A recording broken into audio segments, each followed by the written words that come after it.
नमस्कार प्यारे बच्चों। आज हम लोग बात करने वाले हैं कार्यकारण सिद्धांत के अंतर्गत परिणामवाद के बारे में बात करेंगे। तो थ्योरी ऑफ ट्रांसफॉर्मेशन। ट्रांसफॉर्मेशन का मतलब एक रूप का दूसरे रूप में परिवर्तन, या ये कह सकते हैं परिणाम का मतलब क्या होता है, नतीजा, रिजल्ट। अर्थात हम बहुत जितना मेहनत से परीक्षा की तैयारी करते हैं, पेपर देते हैं, उसी के अनुरूप हम लोग का परिणाम या रिजल्ट आता है। तो आइए देखते हैं कि क्या है परिणामवाद। इसके प्रणेता सबसे बात करते हैं। प्रणेता अर्थात किसने परिणामवाद को स्वीकार किया है।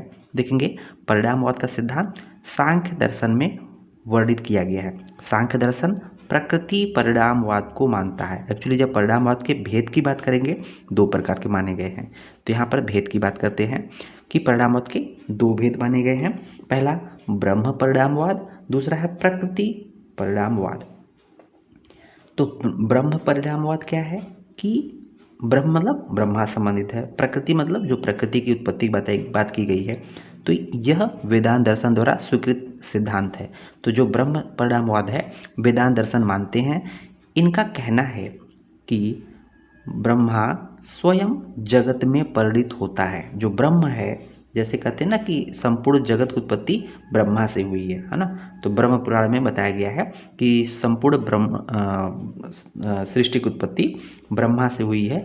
ये ब्रह्म परिणामवाद है। इस सिद्धांत के अनुसार जगत ब्रह्म का वास्तविक विकार है। तो इस सिद्धांत से जो जगत संसार है, संसार में सभी वस्तुएं किसका स्वरूप है, वास्तविक विकार मतलब किसका रिजल्ट है, ब्रह्मा का विकार या रिजल्ट है। दूसरा हम लोग बात कर रहे हैं प्रकृति परिणामवाद, अर्थात यह सांख्य दर्शन द्वारा स्वीकृत सिद्धांत है। जैसा कि पहले कहा गया है कि सांख्य दर्शन ने प्रकृति परिणामवाद को माना है। तो क्या इसमें बोला गया है, इसका कहना क्या है, प्रकृति ही जगत में परिणित होती है, प्रकृति ही जगत के रूप में चेंज होती है। इस सिद्धांत के अनुसार जगत प्रकृति का वास्तविक विकार है। अर्थात जगत जो है प्रकृति, अर्थात जो हम लोग कहते हैं ना प्रकृति और पुरुष, सृष्टि की उत्पत्ति की जब बात करते हैं तो वहाँ पर प्रकृति और पुरुष के मिलने से ही सृष्टि की उत्पत्ति होती है। तो ये सांख्य दर्शन मानते हैं कि जब प्रकृति पुरुष मिलते हैं तो संसार की सभी वस्तुएं उत्पन्न होती हैं। तो ये बात कही गई। परिणामवाद के अन्य दो भेद और माने गए हैं, धर्म परिणामवाद, लक्षण परिणामवाद। धर्म परिणामवाद में क्या बोला गया, जब गुणों में परिवर्तन होता है तो उसे धर्म परिणामवाद कहते हैं। गुणों में परिवर्तन का क्या मतलब है कि रस का रक्त में परिवर्तन, जो रस के गुण हैं वो रक्त से थोड़े भिन्न होते हैं, तो गुणों में परिवर्तन हो गया, रस से रक्त में परिवर्तन, धर्म परिणामवाद बोला गया है। लक्षण परिणामवाद क्या है, जब गुणों में परिवर्तन न होकर केवल बाह्य स्वरूप में ही परिवर्तन होता है उसे लक्षण परिणामवाद कहते हैं। जैसे जल का बर्फ बन जाना या बर्फ का जल बन जाना, ये केवल लक्षण में परिवर्तन है, इनके गुणों में बहुत विशेष परिवर्तन नहीं है।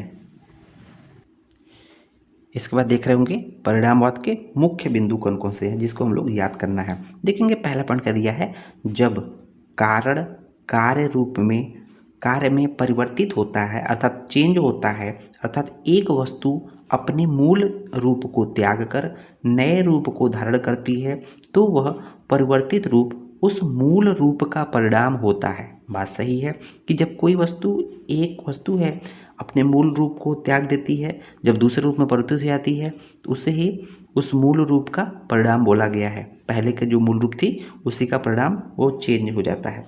देखेंगे उदाहरण की बात करते हैं, उदाहरण से हम लोग समझ में आ जाएगा। जैसे यहाँ पर एग्जाम्पल देखें कैटरपिलर, अर्थात जो लार्वा होता है रेशम का कीट जो बनता है उसका लार्वा जो होता है, लार्वा क्या हो रहा है, कैटरपिलर, या सिंपली कहते हैं कि कैटरपिलर से बटरफ्लाई की उत्पत्ति होती है या कली से पुष्प विकसित होता है। ऐसा कहने पर झांझे मतलब कैटरपिलर का परिवर्तन बटरफ्लाई में, तितली में, और कली का परिवर्तन पुष्प में होता है। यहाँ तितली अर्थात बटरफ्लाई और पुष्प को क्रमशः कैटरपिलर और कली का परिणाम कहा जाता है। तो सही बात है। यहाँ देख रहे होंगे जो तितली है, ये तितली किसका परिवर्तित रूप है, इस कैटरपिलर का परिवर्तित रूप है। ये जो पुष्प किसका परिवर्तित रूप है, ये इस कली का परिवर्तित रूप है ना। पहले कली था, बाद में पुष्प बन गया। उसके बाद देख रहे हैं दोस्तों, कारण से कार्य की भिन्नता को स्पष्ट करने के लिए, मतलब कारण और कार्य दोनों भिन्न हैं, इन दोनों को स्पष्ट करने के लिए सांख्य दर्शन ने परिणामवाद का वर्णन किया है। कारण में एक रूपता होने पर भी कार्य में परिणत होने पर उसमें विविधता कैसे उत्पन्न होती है, यह परिणामवाद द्वारा स्पष्ट किया गया है। इस संदर्भ में सांख्य दर्शन ने एक प्रश्न किया है कि क्या प्रश्न किया है कि एक प्रधान अर्थात अव्यक्त, जिससे हम लोग सृष्टि की उत्पत्ति मानते हैं, अव्यक्त महत् अहंकार कहते हैं ना, तो एक प्रधान अर्थात अव्यक्त से, उस अव्यक्त से संपूर्ण जगत उत्पन्न होता है। संपूर्ण जगत का मतलब संसार की सभी चीज़ें उसी अव्यक्त से शुरू उत्पन्न होती हैं। तो जैसे चाहे टेबल हो, कुर्सी हो, मेज हो, चाहे मनुष्य हो, जानवर हो, सब कुछ जब अव्यक्त से शुरू उत्पन्न हो रहा है तब संपूर्ण जगत एक रूप होना चाहिए। भिन्न भिन्न रूप वाला क्यों होता है? तो प्रश्न तो सही है, जब सबकी उत्पत्ति एक ही अव्यक्त से हो रही है, सब कुछ एक जैसी होनी चाहिए, क्या ज़रूरत थी कि सब में अलग अलग रूप पाया जाता है? तो इसको प्रूफ किया गया है।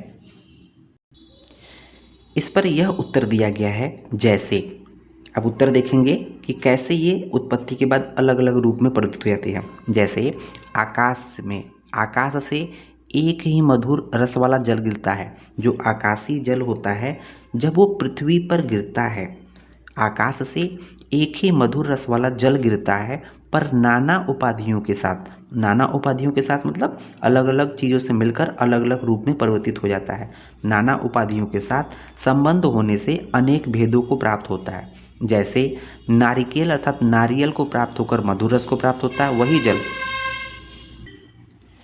बिल्व अर्थात बेल को प्राप्त होकर तिक्त रस में परिवर्तित हो जाता है। आंवले को प्राप्त होकर कैसाला हो जाता है, आंवला कैसाला होता है। इसी प्रकार एक ही प्रधान या अव्यक्त से भिन्न भिन्न रूप वाला जगत निर्माण होता है। यह जगत इस अव्यक्त का परिणाम स्वरूप है। बात समझ में आ गई हुई, एग्जाम्पल अच्छा है। उसके बाद देखेंगे, इस प्रकार परिणामवाद से एक से अनेकता उत्पन्न होने की प्रक्रिया स्पष्ट होती है। अब बात करेंगे कि आयुर्वेद में परिणामवाद के कुछ एग्जाम्पल दिए गए हैं। जैसे धातुओं की उत्पत्ति परिणामवाद के आधार पर है। तो कैसे? रसाद रक्तम ततो मांसम मांसान मेदस प्रजायते मेदसो अस्थि ततो मज्जा मज्जा शुक्रम तु जायते। अर्थात रस से रक्त, रक्त से मांस, मांस से मेद से अस्थि, अस्थि से मज्जा, मज्जा से शुक्र से उत्पत्ति होती है ना। तो ये आप में एक क्रमिक परिवर्तन दिखाया गया है जो कि परिणामवाद का उदाहरण है। उसके बाद देखेंगे अवयवों के मतलब जो बॉडी के जो कंपोनेंट होते हैं, जो शरीर के अवयव होते हैं, विसराज होते हैं बॉडी के, उनकी उत्पत्ति के संदर्भ में भी परिणामवाद दिखाई देता है। जैसे रस और मेद के प्रसाद भाग के परिणाम स्वरूप वृक्क की उत्पत्ति होती है। तो हम लोगों ने एनाटॉमी में याद किया था, रमे रस और मेद से वृक्क रम, है ना। कहते हैं ना किडनी का संबंध रम से है, शराब से है। मांस रक्त कफ के मेद के प्रसाद भाग से वृषण की उत्पत्ति होती है। तो हम लोगों ने याद किया था, कमर में वृषण याद किया था। रक्त एवं कफ के प्रसाद भाग से हृदय की उत्पत्ति होती है। तो कर याद किया था, कफ अर्थात रक्त, कफ और रक्त के प्रसाद भाग से हृदय अर्थात कर, कर मतलब हाथ, हाथ मतलब हृदय की उत्पत्ति होती है। तो इस तरह से हम लोगों ने परिणामवाद के कुछ उदाहरण को देकर इससे सिद्ध किया। धन्यवाद।